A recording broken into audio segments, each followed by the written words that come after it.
So for my English interview, I decided to interview my boss and veterinarian Dr. McGuire for the questions about genetically testing canines. Could you introduce yourself? Yes, I'm Dr. Carolyn McGuire. I graduated from Oklahoma State University College of Veterinary Medicine in 1995, which is located in Stillwater, Oklahoma, and practiced in Tulsa for 3 years, and then we moved to Utah. And I've been practicing here as a small animal veterinarian, whereas I do still enjoy the livestock. My focus is on dogs and cats, but we also get to enjoy the visits of rabbits and chinchillas and a few other little furry friends. So for my topic, I chose the importance of genetically testing canines, and I wanted you to explain from your point of view what genetically testing is and the importance of it. I've really seen an evolution of this since I became a veterinarian in 1995 to today. And I myself have bred miniature Australian Shepherds, Pomeranians, and Yorkshire Terriers, as well as Sphynx cats and Ragdoll cats as well. When I first started breeding animals about 18 years ago, we did limited genetic testing. And I found it very important because with my cats, I'll give you a perfect example. The Ragdolls, my first pair that I got, were actually not, I was not mentored well. And so they just gave me a pair of Ragdolls, I started breeding them, and then I learned about genetic testing. I found out my male and my female were both carriers for hypertrophic cardiomyopathy, which commonly is called HCM. It affects the heart.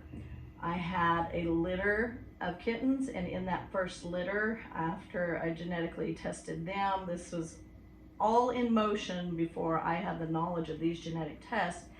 One of the kittens got the gene from both parents that when you have two genes, you have the hypertrophic cardiomyopathy. At a year of age, basically it dropped dead from heart disease. This is something that could have been prevented had I known about it in advance, and so some things you learn after. But at this time, fast forward to today, and we have Embark, I'll use that as an example, test over 200 genetic issues that you can identify in your dog. And had I had something like that 18 years ago when I started on that venture, then I could have avoided having a kitten that just dropped dead. Because, of course, as a breeder, it's not profitable, but even more than that are the tears and the despair that comes with that family that loves a kitten by that age. Okay, so a common argument with genetically testing is that some people think that purebred should be genetically tested more because they have some more gene-specific traits, but others say that like doodles and other crossbred dogs should be tested more. I don't think that you can say. You asked the question of whether purebreds or mixed breeds should be tested more, and the answer is complicated and probably how you want to look at it. I personally think they all should be tested. If we were testing all dogs that were breeding, we could make better matches.